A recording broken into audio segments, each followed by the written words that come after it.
Arsenal fans, I'm as disappointed as you with the missed opportunity to sign Morgan Rogers. And him even going to Chelsea even makes it sting even more. But let's break down a few things that will make you understand why this might actually be a blessing in disguise. Now, first things first, is Morgan Rogers a good player? 100% he's a good player. Matter of fact, as a 10, he's arguably better than the two number 10s we have in Martin Odegaard and Eze, based on numbers alone. Eze on his own in a very good system. I think him also adapting to the Arsenal way of playing will likely get the kind of numbers he's getting at Arsenal if he's given the number of minutes and if he stays fit all season. But Odegaard also, we've seen him do the kind of numbers that Morgan Rogers is doing right now. But as of today, he's not in that sort of form. Same thing is happening to a lot of Arsenal players like Martinelli and the rest. But as a left winger, I don't think so. What we really want at the end of this season, actually at the start of this new transfer window, the start of this new season that is coming up, is an elite left winger.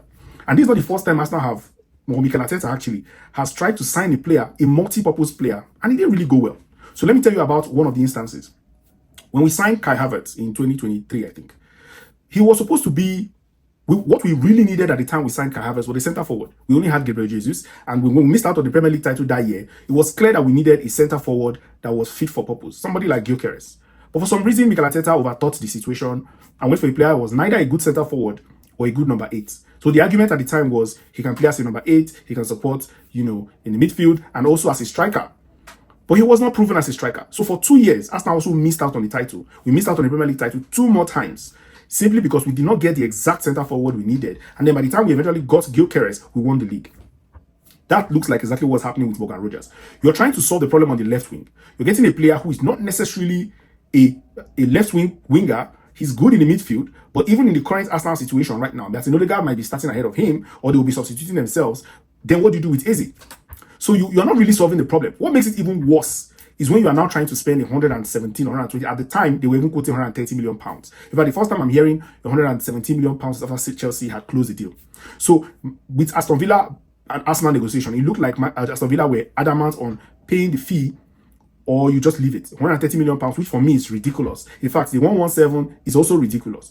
But at a point, I started to ask myself, should Arteta not actually be doing exactly what he has said he wants to do? Every news media came out and said that Morgan Rogers was Mikel Arteta's #1 priority for this summer. So if he's your #1 priority, the money shouldn't be a problem. I mean, we've seen the likes of Elliot Anderson go for about the same price. We've seen clubs sign, we see the likes of the signings, Tonali and, Fernandez has gone to Spurs. The numbers were ridiculous as well. So if this is the real transfer, the price for the player, then why not pay for it?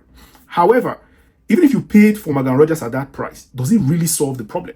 I don't think so. He's going to add some versatility. He can play on the right, he can play on the left, he can play as a 10, but you will still be in that same, Kai Havertz situation where it looks like you've added a player, but you've not really solved your biggest problem, which is the left wing. Now, with Trossard, we've got Solis in because of the fact that he's not proven in the Premier League. The price is not so much, so we don't really care. We'll see what happens with Solis. But with Martinelli, there's clearly a need for an upgrade. So, buying Morgan Rogers at 170 million pounds, I think the board looked at it and said it did not make sense. And I have no issues with that.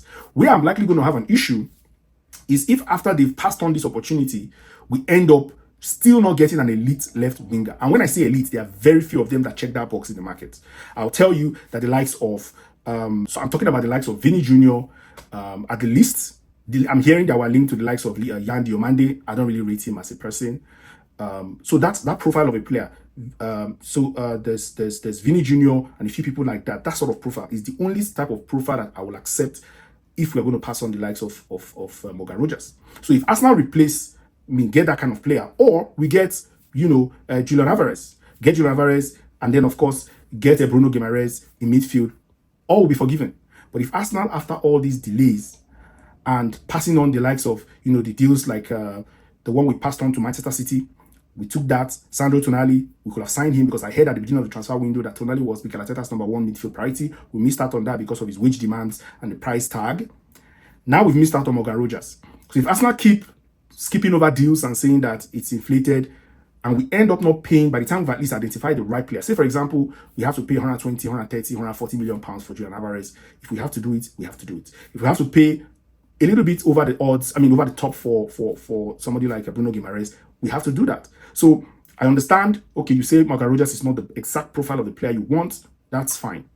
But when you find the right person, make sure you spend the money and all will be good. So guys, let me know your thoughts. I personally don't think Arsenal fans should lose their heads over this transfer to Chelsea. Anything going from Arsenal to Chelsea, I mean, opportunity. We've seen what happened with the likes of Mudryk. I don't want to go that route of Mudryk because I know Morgan Rogers is a much more Premier League proven player. He's going to do well in Chelsea. He's going to do well whether you play him on the left, on the middle, on the right, wherever you play him. You feel like if you even play him as a centre forward, he will deliver. I know that for sure. So he's not going to be a bad signing. The only problem is he may never justify that price tag. Just like most English players, I don't think he will ever justify that price tag. So let me know your thoughts in the comments. And let me know your thoughts. Let's just hope that Arsenal can change things and get back to the Arsenal we know that are very, very decisive in the transfer window. We've never been the club to overpay, but we must get the right players. Don't forget to smash that like button, leave a comment, and I'll see you on the next video. I'm out. Cheers.